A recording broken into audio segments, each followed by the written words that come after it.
My name is Emma Parker. I am 31 years old, and I have always known where I stood in my family. I was the quiet one, the overlooked one, the one who chose a creative career instead of the safe traditional path everyone else followed. I never fought for the spotlight. I just wanted to be left in peace, but that peace shattered during a family dinner I will never forget. It was supposed to be a simple meal, just the usual gathering at my parents' house with my brother Michael, my sister Sophie, and our grandmother Helen. It was one of those Sundays where everyone pretended to care, but the air was always thick with silent judgment. I had grown used to sitting on the edge of conversations, sipping wine, nodding along to stories that had nothing to do with me. That night I was doing the same until Grandma turned to me, her voice clear across the clinking silverware.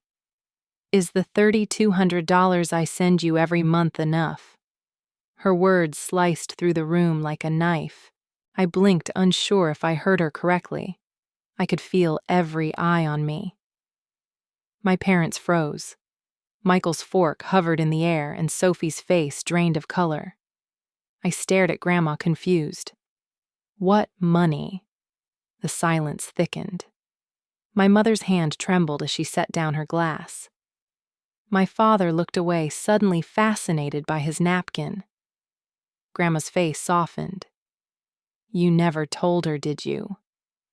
My father cleared his throat, trying to find a way out, but his words died in his chest. I felt a slow burn rising in me, the confusion tightening into something else. I asked again, louder this time. "What money?" My mother's smile faltered. She glanced at my father, then at Michael, then back to me. "It's nothing, just a misunderstanding." My grandmother's gaze sharpened. She asked me again if the money she had been sending me was enough to cover my living expenses while I rebuilt my design business. I shook my head, still caught in disbelief. "I have no idea what you're talking about. I've never seen that money." My brother's expression shifted from surprise to something closer to panic. My sister's hands clutched her phone tightly, as if texting someone could pull her out of the room. My father finally spoke, his voice weak. "Let's not make a scene. We can talk about this later." I felt my throat tighten, my heartbeat hammering in my ears. "No, we're going to talk about this now." Grandma's voice cut through his attempt to stall. "I've been sending $3,200 every month to the account your parents told me was yours. They said you were struggling after the pandemic hit your business." My mother's face flushed. She tried to wave it off as a simple mix-up. "We were handling it for her, that's all." But her voice was brittle, and her eyes wouldn't meet mine. The weight of their stares pressed down on me as I processed what she was saying. I had spent months scraping by, cutting corners, working double shifts to make rent. I never told them I was in trouble because I didn't want their judgment. I thought they wouldn't understand. I never imagined they knew all along and that there was money meant for me. Money I never saw. Michael set down his fork, his voice cold. "You said you were just getting by. That's why you sold your car."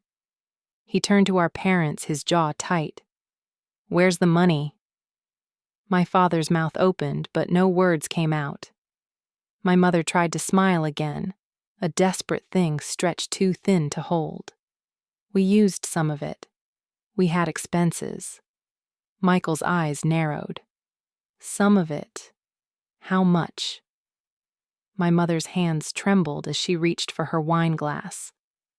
"This isn't the time to go into details." Grandma's voice turned icy. "I think this is exactly the time." My chest tightened as my pulse pounded. I could see it now. The remodeled kitchen, the new SUV, the fancy vacations. I thought they had gotten lucky. I thought maybe they finally caught a break. But they hadn't. They had just taken what was meant for me. I pushed back my chair, needing to breathe. My parents called my name, but I couldn't look at them. I felt a hot wave of betrayal crash over me, cold and sharp all at once. The person I thought I was in this family, the one they had always looked down on, had unknowingly been supporting their lifestyle, and they let me believe I was alone. I walked out, the sound of my mother calling me trailing behind me like smoke. I didn't know where this story was heading, but I knew one thing for sure. I was done sitting quietly on the sidelines. Growing up, I always knew where I stood in my family. I was the quiet one, the one who didn't shine the way Michael and Sophie did. My parents made it clear from the start who they were proud of. Michael was the golden child, the future financial powerhouse. Sophie was the brilliant academic, always ahead of her class, always with a stack of awards on the mantle. And then there was me. I liked to draw. I liked to build things with my hands. I liked colors and stories and small, quiet details that nobody else seemed to notice. When Michael won his first Student Leadership Award, they threw him a dinner party. When Sophie got into an Ivy League school, they bragged about her to everyone we knew. When I won first place in a local art competition, my mom barely glanced at the certificate. "That's nice," she said. "Maybe one day you'll find something serious to do." It wasn't said with cruelty, just with that clipped tone that let me know she had already moved on to something more important. My dad didn't say much. He just nodded like art was something kids grew out of. I started to shrink into myself after that. I worked quietly, studied hard, but I stopped bringing my work home. Every school project, every small win I kept to myself, because it always felt like I wasn't the kind of daughter they wanted. Michael talked about stocks over dinner. Sophie debated politics and economics. I doodled on napkins and hoped no one would ask me what I was doing. When I applied to art school, my mother sat me down and told me I was wasting my potential. She said the world was hard, that dreams didn't pay the bills, and I should do something practical. Something that would make the family proud. I applied anyway. I got in. I packed my bags and left without much of a send-off. My mother hugged me quickly at the curb. My father told me to call if I ever changed my mind. Michael and Sophie didn't say much. They were both busy with their own important lives. I learned to carry my loneliness like an old jacket. I wore it everywhere, but I stopped expecting anyone to notice. College was hard, but I loved it. I loved the long nights in the studio. I loved the way ideas could turn into something real under my hands. Money was always tight. I worked weekends and holidays. I skipped meals to buy supplies. I took out student loans and pretended it was fine. I never told my family how close I came to dropping out when I couldn't pay rent. I couldn't bear the thought of hearing my mother say, "I told you so." The only person who ever made me feel seen was Grandma Helen. She would call me just to check in. She'd ask about my projects, not about my grades. On my birthday, she sent me a beautiful set of professional brushes. She never lectured me about money. She just said, "Follow your curiosity. It'll take you where you need to go." She made me feel like I was enough just as I was. When I graduated, I didn't invite my parents to the ceremony. I told them it wasn't a big deal. I told them I didn't want to make a fuss. The truth was, I didn't want to hear them talk about how I should have chosen something safer, something more reliable. I wanted that day to belong to me. Grandma Helen came, though. She sat in the front row, clapping louder than anyone else when I crossed the stage. Afterward, she hugged me and whispered, "I'm proud of you, kid." I didn't know how much I needed to hear that until she said it. I started my own graphic design business after college. It was small, but it was mine. I found clients made mistakes, stayed up too late trying to get everything right. I worked harder than I ever had scraping by but refusing to ask for help. My parents still sent updates about Michael's promotions and Sophie's academic awards. They rarely asked about my work. When they did, it was always the same question. Are you making enough to get by? It wasn't concern. It was doubt wrapped in politeness. I smiled through those questions. I told them I was fine. I told them I was doing well. The truth sat heavy in my chest. There were months I barely covered rent, months I chose groceries over electricity. But I never told them. I didn't want their pity, and I certainly didn't want their judgment. I had learned how to be invisible. I had learned how to protect my quiet world from their disappointment. What I didn't know was that there were things happening behind the scenes I never saw coming. I thought being invisible was safe. I thought if I stayed small, they couldn't hurt me. I thought I was on my own, but I was wrong about that too. Grandma had always been watching. She had been fighting for me in ways I never knew. And everything she had done, everything she had given was about to change my life in ways I never expected. After I walked out of that dinner, I couldn't think straight. My mind kept replaying Grandma's question over and over. $3,200 every month. Money I had never seen. I tried to convince myself it was a misunderstanding, but I knew better. Something in my gut told me the truth was much worse. I called Grandma the next morning.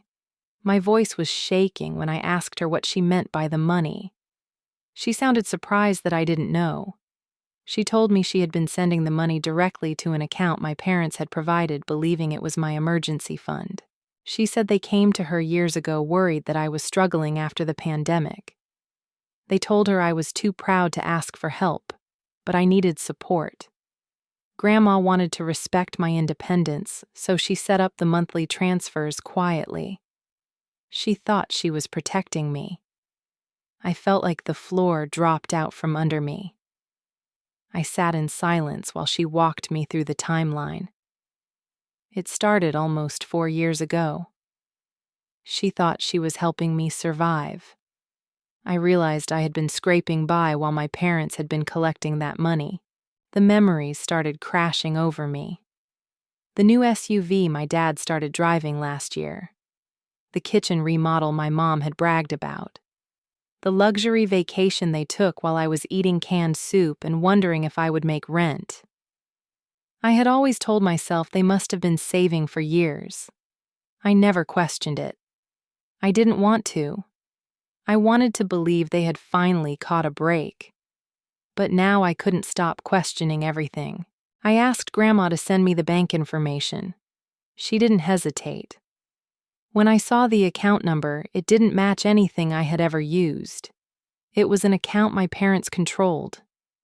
They had set it up in my name but kept full access. They had built the perfect cover, and I had never thought to look. I felt sick. The tightness in my chest wouldn't go away. I pulled up old text messages. I read their words differently now. They had asked about my business, about my finances, but never in a way that showed real concern. They wanted to know how much I was struggling. They wanted to know how long I would stay in the dark. I called my brother Michael. I told him what I found. His silence on the other end of the line told me he was processing it just as fast as I was. I could hear his breathing change when I told him about the money. He remembered the same things I did. The new appliances, the sudden upgrades. He didn't say much, but I could feel his anger simmering just beneath the surface. He told me to keep digging. I called my parents. My mother answered like nothing was wrong. I told her I knew about the account. I told her I knew Grandma had been sending money for me. She hesitated, then launched into some soft explanation. She said they thought I wouldn't know how to handle that much money. She said they were managing it for me. I asked her where the money went.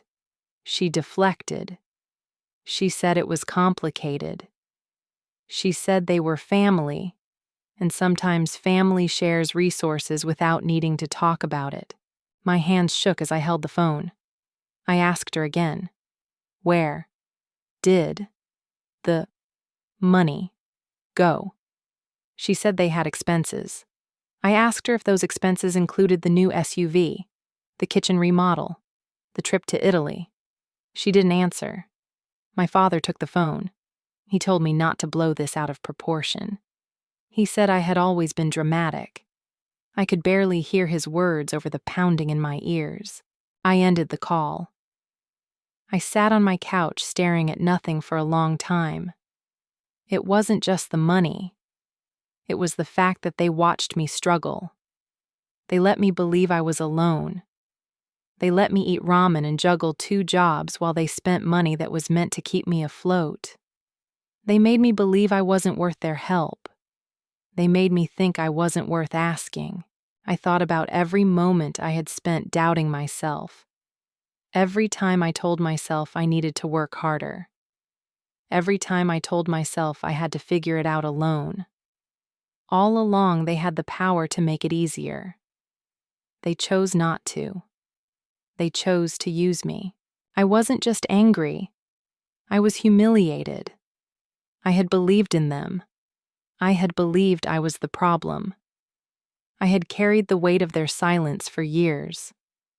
I wasn't going to carry it anymore. I texted Michael. I told him I wasn't done. I told him I wanted to know everything. I needed to know how deep this went.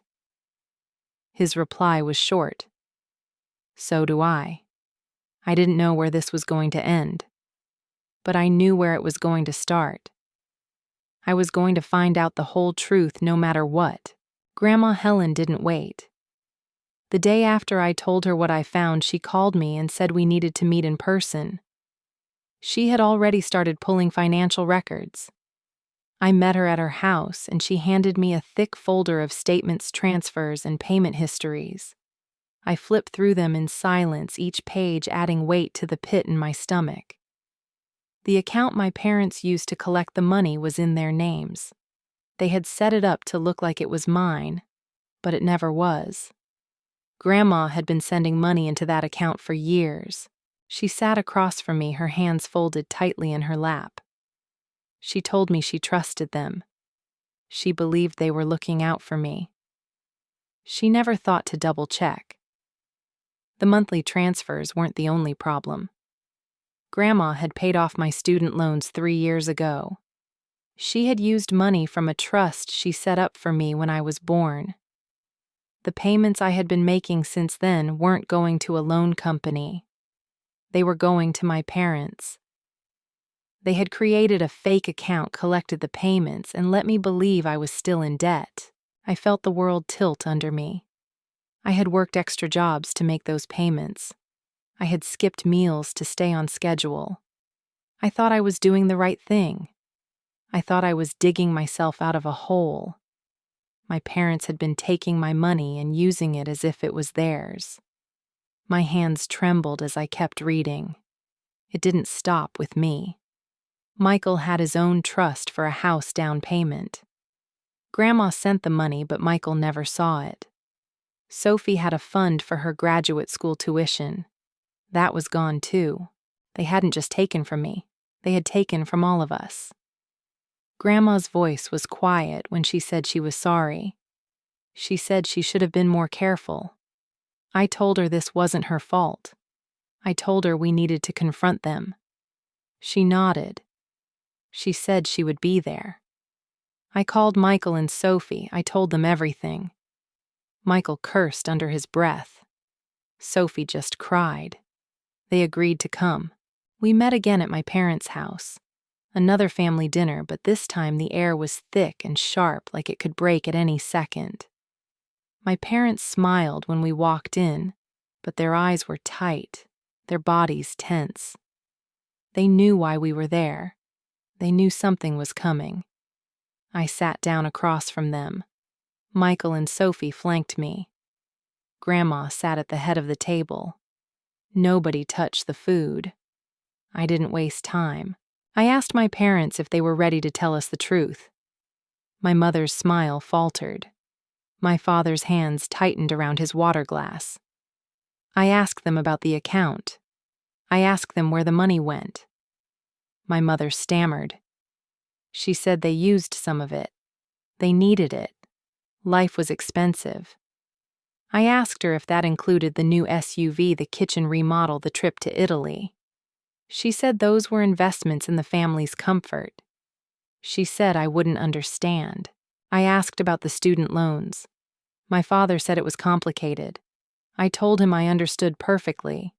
The loans were paid off. I had been sending them money for years, believing I was still in debt. He said they planned to tell me eventually. They just needed to get through a rough patch. I told him that rough patch lasted 3 years. I asked if they would have ever told me if Grandma hadn't asked that night. Michael leaned forward. He asked about his house fund. My father admitted the money was gone. They used it to cover expenses. Michael's face twisted in rage. He told them he had almost lost his apartment because he thought he couldn't afford a down payment. Sophie asked about her tuition. My mother said the fund wasn't enough. Sophie said she checked. It was enough. The silence stretched thick and ugly. Grandma finally spoke. She told them she was cutting them off. No more money. No more support. She said they betrayed her trust and their children. My mother's face crumpled. She begged. She said it wasn't stealing. She said it was family money. She said everything they did was for us. I told her they watched me struggle. They watched me skip meals. They watched me work myself into the ground. I told her I would have forgiven them if they asked for help, but they didn't. They lied. My father said they never wanted to hurt us. I said they did anyway. My mother's voice rose. She said I was ungrateful. She said I never understood the pressure they were under. I told her I understood now. I understood exactly who they were. People who would watch their children drown while they stood on solid ground. I pushed my chair back and stood. I told them I was done. I told them they wouldn't hear from me until I was ready. Michael and Sophie followed me out. My mother called after us, but I didn't look back. I couldn't. My chest felt hollow. My throat burned. I wanted to scream. I wanted to cry. I wanted to disappear. We stood in the driveway, the 3 of us, stunned and broken. Michael's hands shook. Sophie wiped her face with her sleeve. I told them I didn't know what came next. Michael said we figure it out together. Sophie nodded. Grandma came out, wrapped her arms around me, and said she was proud of me. She said it was time to start over. That night I sat alone in my apartment. The betrayal cut so deep I could barely breathe. I stared at the ceiling and thought about every time I believed I was the problem. Every time I thought I wasn't enough. They let me believe that. They let me suffer when they could have stopped it. I wasn't sure how to rebuild from this, but I knew one thing. I was never going back to who I was before. That version of me was gone. This version was going to find out how to live without them. And this version was never going to stay silent again. I didn't call my parents after that night. I didn't answer their messages. I didn't reply to their emails. I needed space. I needed to rebuild without their voices in my head. Grandma Helen understood. She told me I didn't owe them anything, not now. She met with her lawyer and made sure every financial gift she sent me went directly to my account. There were no middlemen this time. There were no secrets. She wanted me to be safe. She wanted me to have what was always meant for me. For the first time in my life, I felt like I could breathe. The weight I had carried for so long was gone. I wasn't working to survive anymore. I was building something real. I upgraded my studio space. I bought better equipment. I took on more clients, the ones I had always wanted but never had the time to pursue. I hired a part-time assistant to help with the paperwork. The days were still busy, but they felt lighter now. I was moving forward. The debt that had followed me for years disappeared almost overnight. I paid it off with the funds Grandma provided. I stopped sending monthly payments to my parents' fake account. I kept every dollar I earned. For the first time, I was living in a space that felt like mine. I moved to a brighter apartment somewhere with windows that let in the morning sun. I didn't have to choose between groceries and rent anymore. Michael changed too. He left his finance job, the one he had stayed in out of obligation. He used his savings to start his own small consulting firm. He said he wanted to help people build businesses with integrity, not just chase profit. He looked lighter, freer, like he could finally breathe without carrying our parents' expectations. Sophie stayed in school. She kept studying, but now she did it for herself, not to prove anything to them. She found confidence in her own voice. She started dating a kind, soft-spoken man who didn't come from money but treated her like she mattered. The three of us grew closer in those months. We met for dinners without our parents. We shared stories we used to keep to ourselves. We laughed more. We listened. We built something new, something that wasn't tied to the old family rules. There was no competition now. There was just us trying to figure out how to move forward. We had all been hurt in different ways, but somehow we found comfort in each other. Grandma became our anchor. She was steady, always there when we needed her. She never pushed me to forgive our parents. She never told me how to feel. She just reminded me that family should make you feel safe. She told me that real love doesn't steal from you. It doesn't watch you drown while pretending everything is fine. I let her words settle into me. I let myself believe I deserved that kind of love. I stopped waiting for an apology that would never come. I stopped checking my phone for messages I didn't want to read. I stopped trying to make sense of their choices. Instead, I poured my energy into my work, into my friendships, into the life I was building with my own hands.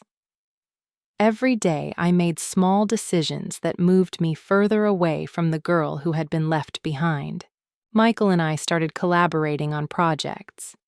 He sent small businesses my way for design work, and I helped him craft branding packages that fit their stories.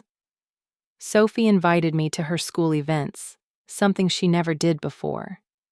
She wanted me there. She wanted me to see her succeed on her own terms. I realized that we were writing a new story together, one where we weren't defined by what our parents took from us. We were choosing who we wanted to be. We were choosing each other. We didn't need their approval. We didn't need their permission. There were days when the hurt still caught me off guard. There were nights when the anger resurfaced. But those moments passed quicker now. They didn't hold me the way they used to. They didn't control me. I didn't know what my parents were doing. I didn't ask. I didn't want updates. I needed this time to focus on who I was becoming without their shadow hanging over me. The distance gave me clarity. It gave me peace. Grandma often reminded me that healing isn't about forgetting. It's about moving forward without carrying the weight of the people who broke you. I believed her. I still do. I was building something I could stand on. I was building a life that finally felt like mine. And for the first time, I wasn't building it alone. It took months before I agreed to see them again. They had lost almost everything by then. The house was gone. The cars were gone. The vacations and the shine of their carefully built image had all slipped away.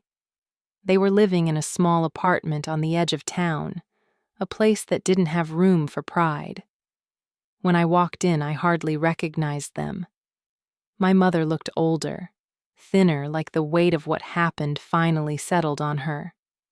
My father's shoulders were slumped in a way I had never seen. They asked me to sit. They told me they missed me. They said they wanted to explain. I listened, but I stayed quiet. They talked about the pressure they felt, the fear of not having enough, the way small decisions snowballed into something they could no longer control. My mother said she never meant to hurt me. My father said they thought they were doing what was best for the family. Their words were slower now, less polished than before. I could hear their regret, but I didn't know if it came from losing me or from losing their comfort. I told them I didn't come to fight. I told them I came to tell them where I stood. I said trust is not something they can ask for now. It's something they would have to rebuild over time. I made it clear that I wasn't the same person who used to beg for their approval. I wasn't there to smooth things over or to make them feel better.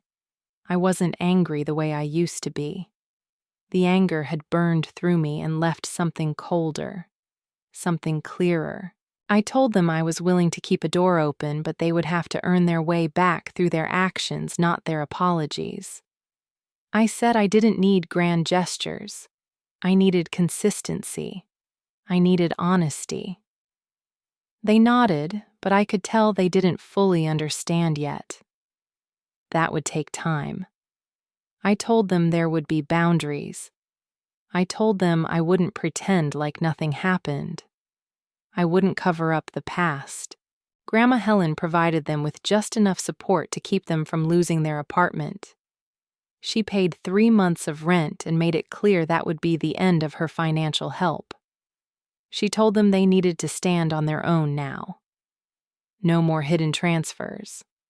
No more quiet rescues. She loved them, but she wouldn't enable them. They had to find their own way forward. My mother cried as she listened. She said she wished she could undo what she did. She said she missed the family we used to have. I told her we could still have something, but it would never be what it was before. She didn't argue with that. My father apologized again. His voice cracked in a way that made me believe part of him truly felt the weight of what he had lost. I left that meeting without promises. I didn't tell them when I would see them again. I didn't rush to forgive them. I gave them the chance to show up differently. I gave them space to choose who they wanted to become. I needed them to know I wasn't stepping back into the same family patterns. I was standing somewhere new now. On the way home, I felt something I hadn't expected. I felt lighter. The pain was still there, but it wasn't running my life anymore. I had faced them. I had told them the truth without shrinking, without softening the edges. I had drawn my lines and kept them firm. Grandma called me that evening. She didn't ask how the meeting went. She just said she was proud of me for facing them with strength and clarity. She reminded me again that healing is not about rushing. It's about moving at a pace that keeps you whole. I believed her. I still do. I didn't know what would come next with my parents, but I knew I would never lose myself again trying to fix what they broke. We didn't rebuild the family the way it was. We built something new. It started with quiet dinners, just me, Michael, Sophie, and Grandma Helen. No pressure. No old rules. Just us showing up as we really were. We made space for honest conversations. We promised to tell each other the hard things even when it was uncomfortable. We agreed there would be no more secrets about money, about trust, about anything that mattered. Grandma was the one who said it first. Family is who you choose to trust. Blood ties mean nothing without honesty. That stuck with me. It changed how I looked at all of it. The family I thought I lost was never really there. But this one, the one we were building now, was something I could stand in. Something I could believe in. We set up simple agreements. If we helped each other financially, it would always be clear. We would talk about it. We would document it. We would respect each other's choices even when they didn't make sense to us. There would be no silent sacrifices. There would be no hidden debts. We made a system where no one would have to wonder if they were being used. Michael flourished in his new business. Sophie finished her degree with confidence. I grew my studio into something steady and strong. We didn't need our parents to validate us anymore. We had each other. We were enough. Sometimes I thought about my parents. I wondered if they ever really understood what they had done. I wondered if they missed me the way I used to miss them. I kept the door cracked just enough for them to step through if they wanted to change. But I didn't stand there waiting. I had moved on. Forgiveness, I realized, was never about them. It was about finding peace for myself. It was about not carrying their weight on my back any longer. It was about letting go of the anger not because they deserved it, but because I deserved peace. I could let them go without hating them. I could remember what they did without letting it define me. Grandma reminded me often that people can change, but change takes time and real effort. She taught me to wait for proof, not promises. I took that lesson to heart. I built a life around that truth. I built a family around it too. We still meet for dinner, the four of us. We still talk about our work, our struggles, our wins. We still laugh. We still check in. We don't talk about the past much anymore. It's there, but it doesn't sit at the center of the table anymore. I've learned to trust again carefully but fully. I've learned to hold boundaries and still hold love. I've learned that family is a choice we make every day, not something we inherit. Maybe you've been through something like this.